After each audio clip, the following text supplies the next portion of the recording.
पहली बात तो ये समझें कि गुरु का मतलब क्या है।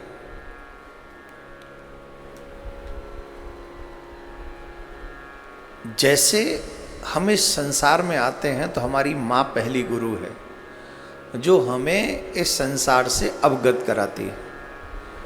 कहती है तेरे पापा है, ये तेरी दादी है, तेरा दादा है।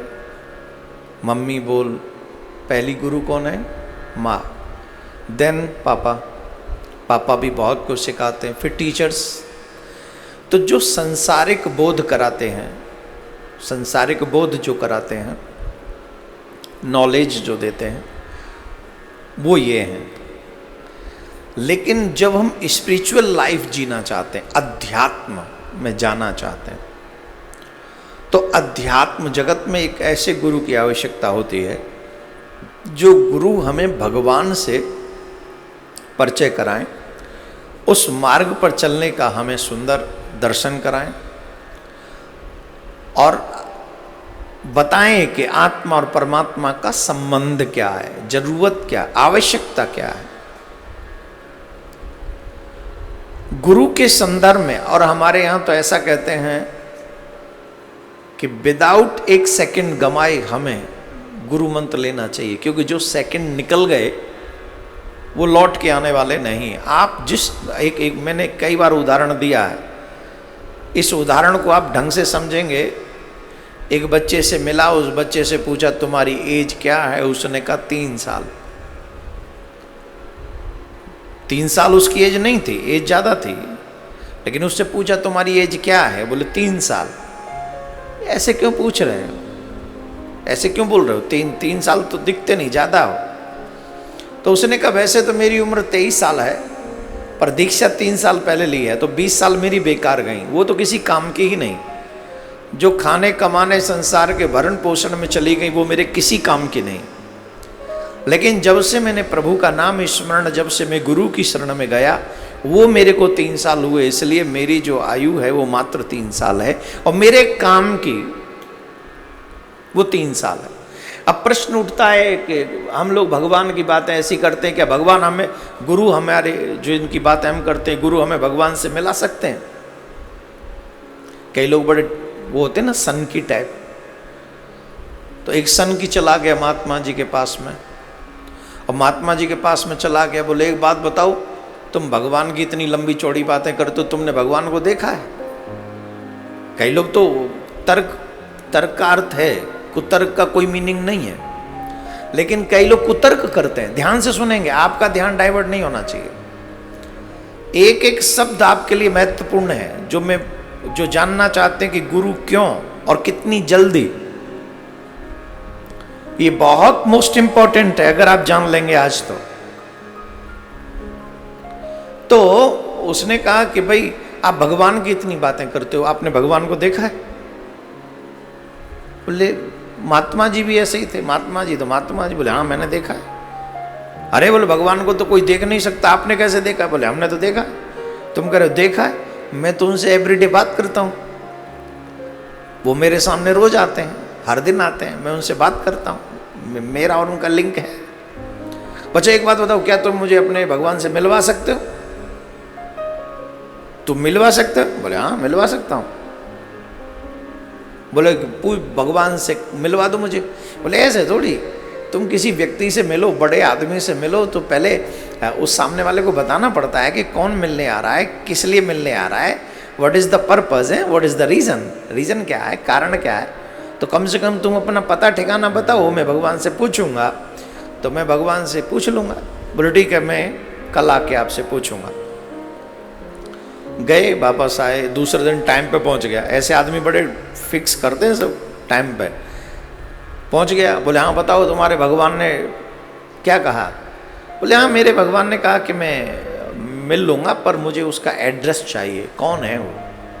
ध्यान से सुनेंगे। जिनके गुरु नहीं है और जिनके गुरु हैं, दोनों के लिए महत्वपूर्ण है, दोनों के लिए। क्योंकि कई लोग गुरु बना भी लेते तो उन्हें पता नहीं होता। तो उन्होंने कहा कि भाई भगवान ने कहा है कि मैं मिल लूँगा, लेकिन उसका पता ठिकाना कौन है, कैसा है, उसका पता करो, मुझे दे दो, फिर बताता हूँ। तो उसने कहा मेरा नाम कुछ भी जो आपको अच्छा लगे वो रख लो, जो आपका हो अपना। मेरा नाम श्यामलाल है। तो महात्मा जी बोले श्यामलाल तो तेरे शरीर का नाम है भाई। क्या कितने साल का है? बोले 50 साल का। बोले 50 साल से पहले तेरा नाम श्यामलाल था क्या? और ये शरीर तो तेरा है नहीं, शरीर तो शमशान में जाने वाला है। तू ये बता कि तेरा नाम क्या है? बोले मेरा नाम श्यामलाल है। बोले श्यामलाल तो ये तो तेरे शरीर का नाम, तू कौन है? तो उसने इशारा किया, ऐसा नाम तो खारिज हो गया। क्या कहे? बोले उसने इशारा किया अपने शरीर की तरफ में, ये बोले ये तो तेरा शरीर है, ये तो तू है ही नहीं। तू कहता है ये नाक, तो ये भी शरीर है। तू कहता है आंख, ये भी शरीर है। तू कहता है कान, तो शरीर है। नाम तो शरीर का है, तेरा है ही नहीं। तो उसने कहा मैं आत्मा हूं, मैं soul, I am soul. Mahatma ji मुस्कुराए। एक बात बता बाबरे, उस सोल को देखा है तूने आज तक? उस आत्मा को देखा है? बोले नहीं। पर क्या उसके बिना तेरा अस्तित्व है? बोले नहीं, उसके बिना मेरा अस्तित्व नहीं है। बोले जैसे तूने अपनी आत्मा को नहीं देखा लेकिन उसके बिना तू नहीं है, पर तू आत्मा को कभी नहीं देख सकता। पर सच यह है जिस दिन तू अपनी आत्म स्वरूप को जान जाएगा उस दिन परमात्मा भी तुझे निश्चित दिखाई देगा और तू उससे बात कर सकेगा। लेकिन ये ज्ञान कराने के लिए गुरु चाहिए। जो लोग कहते हैं कि भगवान नहीं होता है, वो उनसे पूछो कि तुम्हारी आत्मा है कि नहीं। तुम उसको नहीं देख सकते जो अहरनिश तुम्हारे साथ है, और वो आत्मा ही भगवान की दी हुई है तुम्हें। उस आत्मा का स्वरूप को पहचाना। तो गुरु दीक्षा का मतलब क्या है? बोले जब तक हम अपने जीवन में गुरु धारण न करें, एक एक सेकंड हमारा जो बीत रहा है वो लौट के आने वाला नहीं है। अब प्रश्न ये उठता है कि हम गुरु मंत्र ले भी लें तो हमें क्या मिलेगा? तो गुरु की शरण जाने के बाद में श्रद्धावान लोगों को तो बहुत कुछ मिलता है, और जो वैसे होते हैं ना, हमारे ब्रिज में कहते हैं त्रिकटबाज, मतलब ज़्यादा क्रिमची, ज़्यादा थोड़ा माइंड लगाने वाले, खामा जबरदस्ती गड़बड़ गड़बड़ गड़बड़ करने, उन लोगों को क्या मिलेगा आई डोंट नो। लेकिन जो पूर्णतः समर्पित सच्चा गुरु भक्त है उसे वो मिल सकता है जो विश्व में कहीं किसी को नहीं मिल सकता। उसे वो मिलता। क्या मिलता है जरा सुनो एक ध्यान से, एक और दृष्टांत के माध्यम से समझने की कोशिश करें, लेकिन माइंड ओपन करके सुनिएगा। हार्ट थोड़ा क्लोज रखिए चाहे, लेकिन माइंड ओपन रखिए। एक गुरुजी का शिष्य भिक्षा मांगने के लिए शहर में गया। शहर में जिस शहर में गया वहाँ एक तांत्रिक रहते थे। तो उसी मोहल्ले में, उसी नगर में गया जहाँ वो तांत्रिक रहते थे। तो उसने कहा भिक्षाम देई भिक्षाम देई भिक्षाम देई। तो तांत्रिक को लगा ये मेरे यहाँ कौन आ गया, मेरे मोहल्ले में कौन आ गया। तो उसने कहा कि कौन है तू, तुझे पता नहीं यहाँ मैं रहता हूँ, निकल जाए यहाँ से। और वो गुरु का थोड़ा सच्चा चेला था, तो बोले हम भिक्षा मांगने आए हैं, भिक्षा मांग के चले जाएंगे, हमारा काम है भिक्षा मांगना। अरे बोले तुझे भिक्षा की पड़ी, चलो यहाँ से, तुझे पता नहीं है कि यहाँ मेरे मोहल्ले में मेरे सिवा कोई और नहीं आता। अच्छा, मोहल्ले के लोग जानते थे तांत्रिक बड़ा पहुंचा हुआ है, वाकई अच्छा तंत्र करता है। तो उसने कहा हम भिक्षा मांगेंगे, चले जाएं। बोले अभी जा, कोई भिक्षा नहीं होगी यहाँ से। और चेला भी गुरु जी पे विश्वास रखने वाला था, बोले मैं तो नहीं जाऊंगा, भिक्षा मांग के जाऊंगा। तो तांत्रिक ने कह दिया आज रात को तेरी मौत होगी, जा आज रात को मर जाएगा तू। अच्छा, गली मोहल्ले वाले कहे ये तांत्रिक बहुत पहुंचा हुआ, मार ही देगा, ये तो ऐसा तंत्र करता है। और वो बेचारे बड़े शर्म, उनको भय लगा, हाय कितना बेचारा बच्चा, कितना अच्छा है, और इसको वैसे ही जबरदस्ती आज रात को मरना पड़ेगा। वो भी बेचारा, उसको कुछ मिला तो नहीं, क्योंकि दे कौन, मांगने वाले को मार सकता है तो देने वाले को नहीं। तो वो डर गए, किसी ने भिक्षा नहीं दी, और वो बेचारा डर के मारे वापस ही वॉज रिटर्न। गुरुजी के पास पहुंचा, गुरुजी ने मुस्कुराते पूछा ले आए भिक्षा, भिक्षा ले आए। और जैसे पता हो कि कल में आज रात को ही मर जाऊंगा, मुंह लटका के गुरुजी ले आए भिक्षा, मौत ले आए, मौत। बोले क्या मतलब? बोले वहाँ एक तांत्रिक मिल गया, उसने कहा आज रात को तुम मर जाओगे। बोले तो आज रात तक तो है ना, मुंह क्यों लटका रखा है? अरे आज रात तक तो है, घबरा क्यों रहा है? किसी को तो ये भी नहीं पता चलता कब मरना है। कोरोना में उम्मीद रखते हम बचेंगे, हम बचेंगे, लड़के निकल आएंगे, घर वालों को बताते ही नहीं पैसा कहाँ रखा है, किसी को नहीं बताते। अपने ऊपर कॉन्फिडेंस होता है कि हम बच जाएंगे, हम लौट आएंगे, और पता चले कि लौट गए, ऊपर लौट गए, किसी कुछ बताया नहीं, गोविंदाय नमो नमः हो गया। अब तो गड़बड़ हो गई कि नहीं हो गई? तो उन्होंने कहा गुरुजी तेरे पास कम से कम तुझे पता तो है कि रात तक जिंदा रहेगा, मुंह क्यों लटकाता है? भगवान का भजन कर। बोले ठीक है, अब भजन लगेगा अच्छा, मम्मी याद आएगी, पापा याद आएंगे, गुरुजी के पास रह रहा था, बहन याद आएगी, भैया याद आएंगे, सब याद आएंगे कि नहीं? उनके साथ रहता था, आज मर जाऊंगा, जो भी था। तो गुरु देखा शाम हो गई, तो जो और भिक्षा लेके आए थे संत जी ने कहा भोजन कर ले, भोजन कर ले। अब भोजन भी ना करे, काम अच्छा लगेगा भोजन? आज रात को मरना है, भोजन भी अच्छा नहीं लग रहा उसे। कुल मिला के उसने भोजन नहीं किया। फिर गुरुजी आए उसकी झोंपड़ी में, बोले इधर आ। बोले क्या? बोले मेरे संग चल, मेरे पैरों में थोड़ा दर्द हो रहा है, एक काम करना। बोले क्या? बोले जब तक मैं न कहूं तब तक मेरे पैरों को छोड़ के उठ के मत आ जाइयो कहीं, जब मैं कहूं तभी उठना।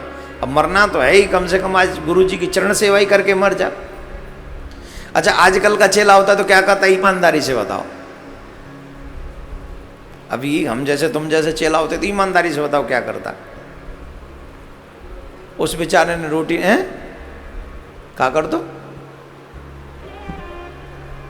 बोले तुम्हें अपनी पड़ रही है, तुम्हें पावन के दर्द की पड़ रही है, मेरी संबंधों इकट्ठा इंतजाम है, यही कहता ना। पर नहीं, उसने कहा, उसने सोचा कि माँ बाप से तो मिलना है ही नहीं, और रात्रि का समय आज आखिरी है, चलो गुरुजी की सेवा करके ही मरते हैं। गुरुजी ने एक बात कही, चाहे जो हो जाए, जब तक मैं न कहूं उठना मत, चाहे जो हो जाए। बोले ठीक है गुरुजी। अब गुरुजी टान दुपट्टा सो गए और चेला रात भर पाम दबाता रहा। तो तांत्रिक ने पहला प्रयोग किया। पहला प्रयोग किया क्या? उसने एक राक्षसी बनाकर भेजी, और राक्षसी गुरुजी के द्वार के बाहर आकर खड़ी हो गई, और वो राक्षसी इशारा कर रही, इधर आ, इधर आ, इधर आ। नहीं आया। बड़ी भयानक थी, बोले बाहर आ, बाहर आ, बाहर आ। नहीं आया। गुरुजी ने कहा कि तुझे चरण सेवा करनी है तो वो सेवा करता रहा। पहला प्रहर का पहला प्रयोग बेकार गया उसका, उसे वापस जाना पड़ा। दूसरे पैर में दूसरा प्रयोग किया, एक काक का गोला टाइप कुछ भेजा, तो भी वो गुरुजी के चरण दबाता रहा, बाहर नहीं निकला, और वो भीतर नहीं आया। तीसरा प्रयोग किया, यमराज के दूत सरीखे आए कि हम तुझे लेने आए, चल। लेकिन वो अपने गुरुजी की सेवा में, चरण सेवा में मस्त था, उसे जाने की फुर्सत ही कहां थी, लगा रहा अपने गुरुजी की सेवा में। तीसरा पहर भी चला गया। चौथे पहर में तांत्रिक ने एक दूसरा प्रयोग किया, उसकी मां को भेजा। वो कह रही है, बेटा तू तो अपने गुरु के साथ रहता है, आजा मेरे गले लग जा। मां खड़ी है बाहर, आ बेटा। उसने वहीं से प्रणाम किया, लेकिन चरण दबाता रहा। गुरुजी ने कहा है पैर छोड़ के मत जाना, तो मैं पैर तो नहीं छोड़ने वाला हूं, बाकी मैं गुरुजी जग जाएंगे उसके बाद मैं मां से मिलूंगा, गुरुजी की आज्ञा लेके मरूंगा, गुरुजी आज्ञा जब दे देंगे तो मिल लूंगा। कुल मिला के चरण सेवा करते रहे। चौथा पहर भी निकल गया। सुबह सूर्य उदय से पूर्व गुरुदेव जगे। गुरुजी ने कहा रात भर तू सेवा ही करता रहा। बोले गुरुजी आप ही नहीं तो कहा था चरण छोड़ के मत जाना। तो गुरुजी बोले तू जिंदा है अभी? तू तो रात में मरने वाला था ना? तो अचानक से उसे घटना याद हुई, रात भर हुआ क्या था। तो जब उसे याद आया तब पता चला कि गुरुजी ने चरण पकड़ने के लिए क्यों कहा था। क्यों कहा था कि चरण छोड़ के मत जाना। निश्चित बात यही है, जो अपने गुरु के चरण पकड़ के बैठा रहता है, कितनी भी बड़ी मुसीबत आ जाए उसका बाल भी बांका नहीं कर सकती। यमराज के दूतों को भी वापस जाना पड़ता है। रोने लगा वो शिष्य, गुरुजी मुझे नहीं पता था कि आपने मुझे इसलिए चरण की सेवा दी। उससे पहले कभी चरण नहीं दबाए। ये याद रखिए, आप अगर अपने गुरु के चरणों में सच्चा विश्वास रखते हैं तो अंत तो गत्वा मौत को भी परास्त होकर आपके यहाँ से जाना पड़ता है। जो सच्चा शिष्य होता है वहाँ तंत्र मंत्र यंत्र कोई काम नहीं करता, वहाँ सिर्फ गुरु का मंत्र ही काम करता है। इसलिए पहली बात तो यह है कि अपने जीवन में गुरु का होना परम आवश्यक है। अगर तुम आज 25 साल के हो तो तुम्हारी 25 साल खराब हैं। कल जब दीक्षा ले लोगे तो उसके बाद की जो आयु है वही आपके काम की है, क्योंकि कहते हैं जब तक सदगुरु कृपा करे दीक्षा न ले तब तक का जीवन जीवन नहीं कहलाता है। इसलिए विदाउट एनी सेकेंड वेस्ट आपको सबसे पहले दीक्षा लेनी चाहिए। ये उनके लिए उत्तर है जो पूछ रहे थे कि हमारे गुरु नहीं है हम क्या करें। उनको मेरी सलाह है कि आप उनसे कहीं भी जाके जिनमें आपकी श्रद्धा हो, पहले सबसे पहला काम दीक्षा लें।